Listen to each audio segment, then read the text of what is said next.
Intanto un saluto a tutti, grazie per questo invito, grazie anche per il coinvolgimento attivo dell'Istituto Superiore di Sanità e consentitemi all'interno appunto dei colleghi un ringraziamento alle dottoresse, alle colleghe Gemma Calamandrei e le altre colleghe che lavorano attivamente su questa tematica. Purtroppo sarei venuto volentieri dalle mie parti a Venezia, nel Triveneto, ma sono bloccato qui a Roma da altri impegni istituzionali e quindi il mio intervento necessariamente sarà da remoto. Io credo che diciamo, è un'occasione questa di condividere alcune riflessioni che sono poi il frutto anche di un lavoro fatto dai colleghi dell'Istituto Superiore di Sanità, che in una giornata importante come questa, che ha l'obiettivo principale di promuovere azioni di sensibilizzazione e di orientamento strategico per la diffusione e la disponibilità di terapie psicologiche basate su evidenze collegate ad esse e del miglioramento sostanzialmente dell'assistenza alle persone che hanno disturbi d'ansia depressivi che sono presenti nella nostra popolazione generale. I documenti e le raccomandazioni elaborate in questo consenso scaturivano da una proficua collaborazione e un intenso scambio di esperienze tra molti diversi attori impegnati sul tema, come enti istituzionali, tra cui l'università, gli istituti di ricerca, i servizi sanitari, le regioni, gli ordini professionali, le associazioni di operatori e pazienti, oltre che esponenti dell'ordinamento giuridico e anche i comitati editoriali di riviste scientifiche. In qualche modo realizzando quello che un po' spesso ormai ci diciamo in vari ambiti che riguardano la salute e la sanità, il tema della multidisciplinarietà da un lato, ma anche della multiprofessionalità come diciamo requisiti o prerequisiti essenziali per poter raggiungere o per poter affrontare traguardi essenziali, ambiziosi e complessi come quelli anche del benessere mentale. E fondamentalmente è chiaro che in una fase come questa, dove in qualche modo anche l'esperienza della pandemia ha reso evidente ancora di più il livello di disagio, diciamo, o di mancato benessere o di difficoltà dal punto di vista del benessere mentale, è un tema che era in agenda prima della pandemia e la pandemia ha contribuito a rendere ancora più evidente all'attenzione un po' di tutta la popolazione. E allora questo ovviamente da una parte facilita questa opera di sensibilizzazione, dall'altra però richiede una chiara indirizzo e anche una chiara contestualizzazione dal punto di vista tecnico-scientifico e professionale. Sul tema dei disturbi mentali comuni, penso a disturbi d'ansia, depressione unipolare, l'Istituto Superiore di Sanità ha avuto e da tuttora, nell'ambito delle attività del centro di riferimento per le scienze comportamentali e la salute mentale, un ruolo significativo. Credo che poi i colleghi presenti certamente lo renderanno più evidente, ma credo che tutti voi lo avete citato anche nelle saluti introduttivi, siete diciamo, partecipi insomma, di questo impegno. La consenso si è anche avvalsa del contributo di altri ricercatori che fanno parte in qualche modo sia del comitato promotore che della giuria. E solo per ricordare come l'attenzione dell'istituto che ho l'onore di presiedere sul tema è partita subito, praticamente dalle prime settimane durante l'inizio della pandemia, attraverso l'istituzione di un gruppo di lavoro specificamente dedicato a valutare l'impatto dell'emergenza sulla salute mentale della popolazione generale, che ha messo in campo azioni e soluzioni per prevenire gli effetti sulle fasce di popolazione più vulnerabili, ovviamente soprattutto nei primi momenti, ma anche quando ci sono i picchi delle onde pandemiche tra gli operatori sanitari, i minori, le persone con disabilità psichica, le donne in gravidanza e post-partum, i familiari di persone che hanno subito dei lutti a causa del Covid. Solo per citare alcune delle categorie che possiamo in qualche modo classificare come fragili. Il lavoro avviato nella prima emergenza si è concretizzato per esempio nel 2021 nell'istituzione di una rete sentinella dei dipartimenti di salute mentale in Italia, mirata a raccogliere in modo tempestivo numerosi dati sul funzionamento dei servizi territoriali già in difficoltà prima della pandemia. Siamo stati attivi in progetti nazionali ed internazionali per valutare quale fosse l'impatto della salute mentale delle persone esercitato dalla pandemia e dai profondi mutamenti della vita quotidiana dovuti alle misure di distanziamento sociale, quelle che noi chiamiamo NP tecnicamente, no? Non Pharmaceutical Interventions, ma anche alle difficoltà economiche che hanno afflitto una parte significativa della popolazione. E di pochi mesi fa, ad esempio, la finalizzazione di un'analisi dei dati raccolti con il sistema di sorveglianza di popolazione a rilevazione nazionale, PASSI, che i dati vengono derivati da oltre 55.000 interviste effettuate tra il 18 e il 20 per valutare l'impatto della pandemia sui sintomi depressivi negli adulti tra i 18 e i 64 anni residenti in Italia. Per la prima volta poi nella storia della sorveglianza PASSI, che come sapete ormai accompagna il nostro paese, l'istituto in qualche modo è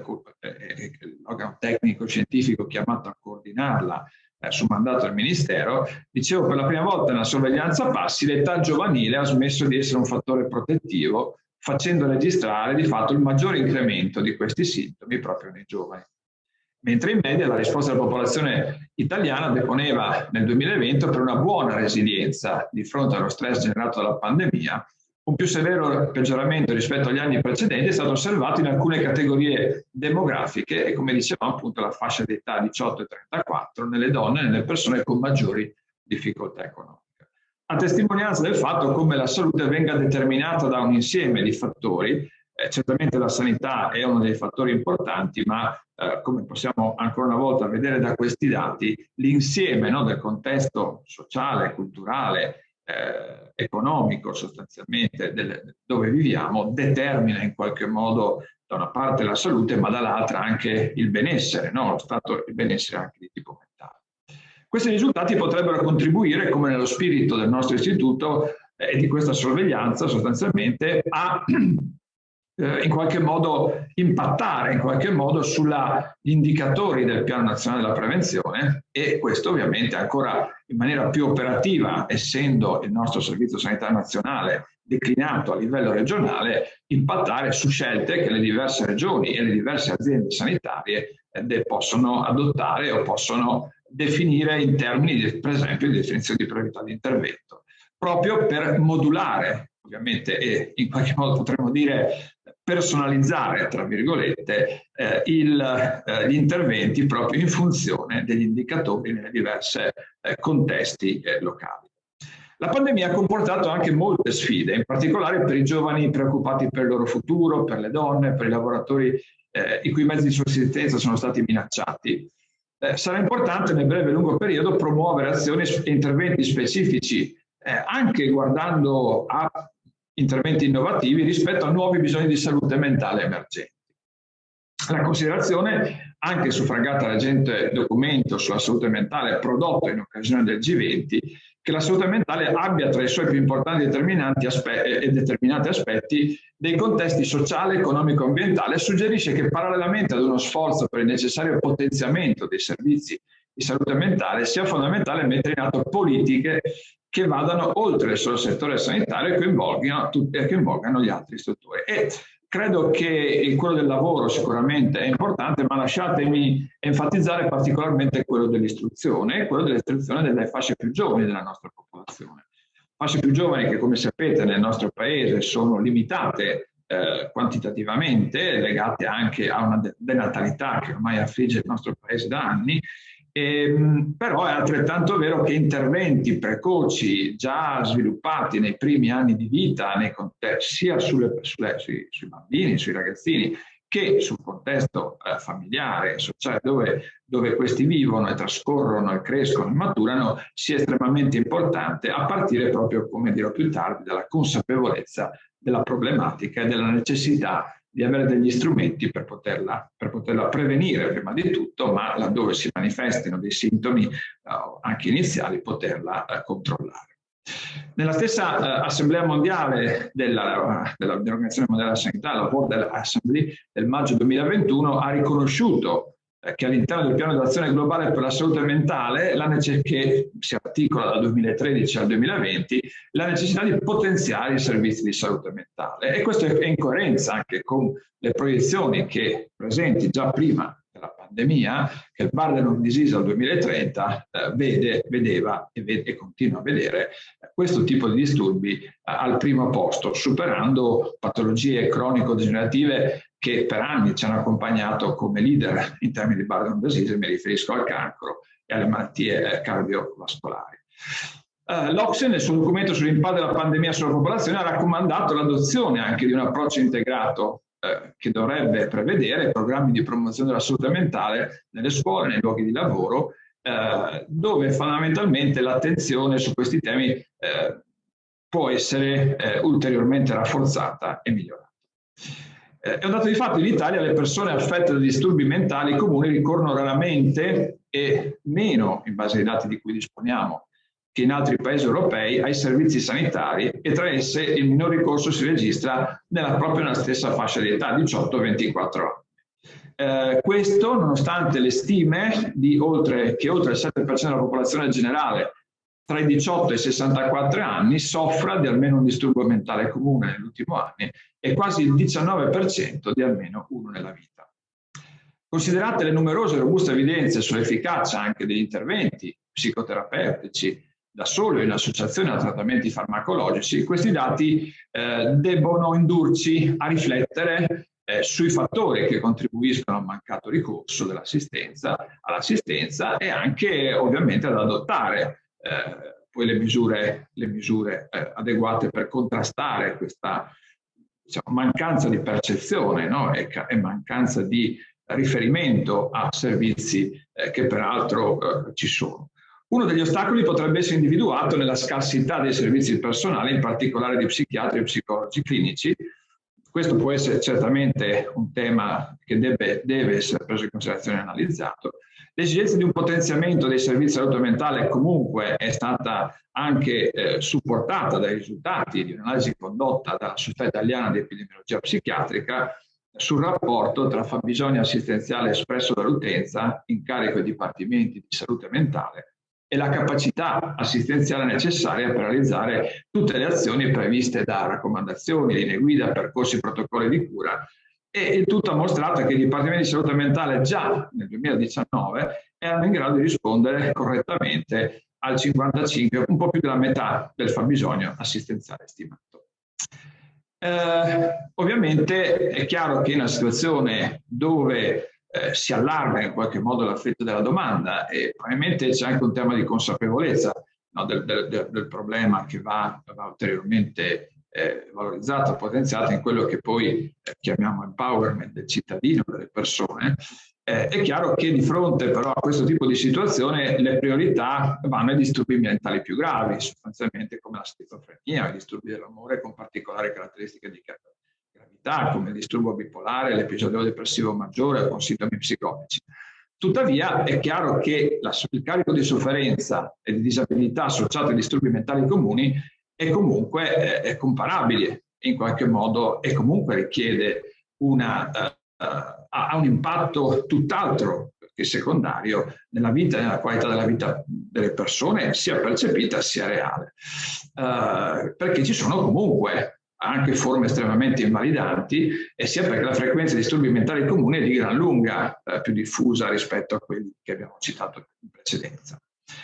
I disturbi mentali depressivi in particolare sono frequenti e si associano a elevati livelli di sofferenza, di disabilità, di compromissione della qualità della vita, nonché di più alta mortalità non solo per suicidio ma anche per altre cause, sia in relazione ai possibili effetti psicobiologici, sia alla maggior frequenza nei pazienti di stili di vita meno salutari, comportamenti a rischio e minor cura di sé. Una criticità centrale sottolineata nella consensus riguarda indubbiamente il riconoscimento di disturbi mentali comuni e i piani di trattamento, il miglioramento dell'efficienza diagnostica anche attraverso percorsi di alfabetizzazione di cui parlavo in precedenza, ma anche percorsi di alfabetizzazione, di sensibilizzazione e di individuazione della problematica nei percorsi pre-laurea, nelle lauree sanitarie. Mi riferisco ai corsi di laurea di medicina specialistico, medicina, al corso di laurea delle varie professioni sanitarie, a partire da quella infermieristica, ma anche al corso di laurea triennale e specialistico in psicologia, rappresentano certamente un primo passo che è opportuno intraprendere, insomma, per rendere evidente come questa tematica di questo disturbo sia importante nella valutazione dei bisogni di salute e nella valutazione delle risposte ai bisogni di salute. E in questo senso la Consensus ha suggerito che tutti i servizi sanitari territoriali, inclusi i servizi distrettuali delle cure primarie, i consultori familiari, i servizi per le disabilità, i medici di medicina generale, i pediatri libera scelta, nonché tutti i servizi, per esempio come quelli della medicina penitenziaria o dei servizi specialistici, siano luoghi dove poter trovare una prima risposta, ovviamente graduata, un po' come i sistemi hub and spoke, se volete, che oggi permeano in qualche modo l'organizzazione dei nostri servizi sanitari, trovare una declinazione che consenta, no, di poter intercettare precocemente e poi indirizzare a livello di intensità di risposta, di specialità più appropriato i disturbi che si possano manifestare, mantenendo ovviamente quelli iniziali a livello più vicino possibile al paziente. Tali luoghi dovrebbero essere deputati nell'ambito dei piani organizzati e integrati con i servizi specialistici di salute mentale e anche qui ovviamente definire questi percorsi per intensità. Si può immaginare che quelli a bassa intensità di intervento possono essere garantiti degli interventi psicoeducativi o di gruppi di mutuo aiuto sostanzialmente. E viceversa il tema quelli più alta intensità come la psicoterapia e anche il trattamento psicologico integrato a quello farmacologico. Certamente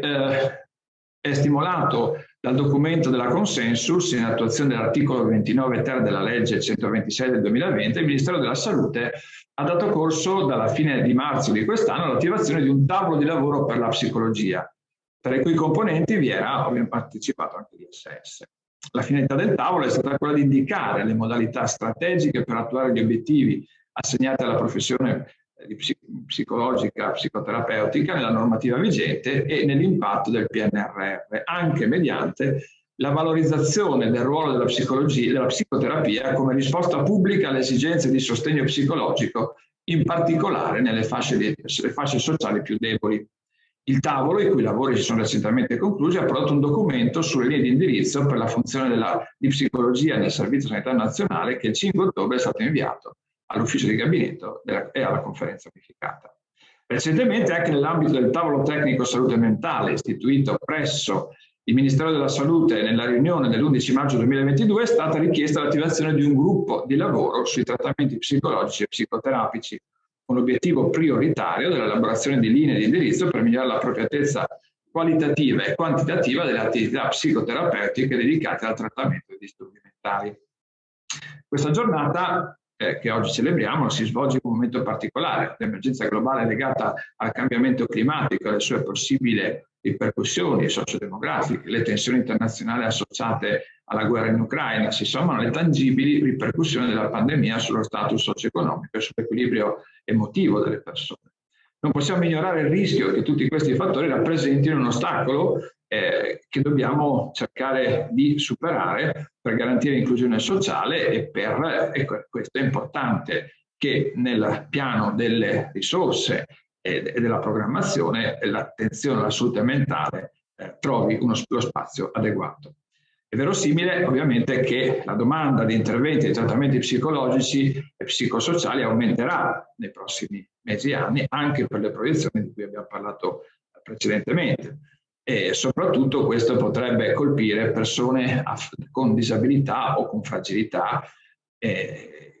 Penso sempre con grande attenzione ai minori con patologie neuropsichiatriche o giovani con programmi di dipendenza o persone esposte per esempio a maggior rischio di isolamento sociale come gli anziani o le persone affette da disturbi mentali. Alcuni sviluppi da qualche tempo a questa parte suggeriscono che ci sia una maggiore consapevolezza ai vari livelli sull'importanza di questo settore e sulla necessità sostanzialmente di tradurre questa attenzione anche in interventi e in programmi e in investimenti capaci poi di dare risposta a questa domanda emergenza. E vale la pena ricordare come si sia concluso qualche giorno fa il Global Mental Summit a Roma, che è stato tenuto in collaborazione con l'Organizzazione Mondiale della Sanità e che ha visto partecipare oltre 50 tra stati e organizzazioni internazionali, e al cui intento era portare avanti l'ambizioso piano di azione tracciato alle precedenti edizioni tenute a Londra, prima a Amsterdam e Parigi l'anno scorso. I temi principali del summit in qualche modo sono riassumibili, non è questo il luogo per parlare, ma credo che forse lo approfondirete durante questa giornata di riflessione. È l'approccio comunitario alla salute mentale, il coinvolgimento dei diretti interessati e delle loro famiglie nel processo di cura e di inclusione sociale, con un foco specifico sulle esigenze delle persone più colpite dalle crisi. L'obiettivo principale dell'evento è stato quello di incrementare la consapevolezza e l'impegno in termini di salute mentale sia a livello politico che nella società civile, e anche quello di rinforzare l'azione globale da parte dei governi in maniera coordinata, delle organizzazioni internazionali e della società civile, aumentando le risorse messe a disposizione per la promozione di salute, di sistemi di salute mentale inclusivi, ma anche capaci di raggiungere gli obiettivi, quindi essere efficaci, e anche di tutelare i diritti delle persone inserite all'interno dei propri contesti di comunità. Chiudo questa riflessione, sperando di essere rimasto nei tempi che mi sono stati assegnati, ricordando che oggi noi viviamo nel nostro paese una grande opportunità che ci è data dal PNRR e dai meccanismi, dei progetti di riorganizzazione e anche degli investimenti che sono a questo connessi.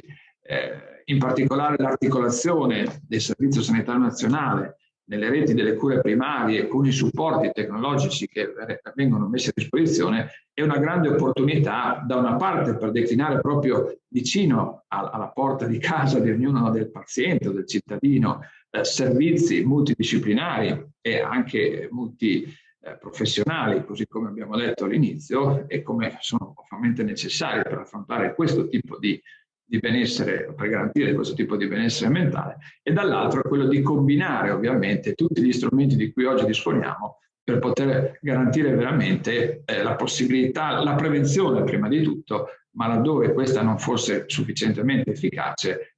il controllo di questa situazione, il ripristino fin dove possibile. Fatto a livello iniziale, ai primi iniziali livelli di stress, questo può essere possibile, credo siano degli obiettivi che dobbiamo cercare di garantire nel nostro Servizio Sanitario Nazionale.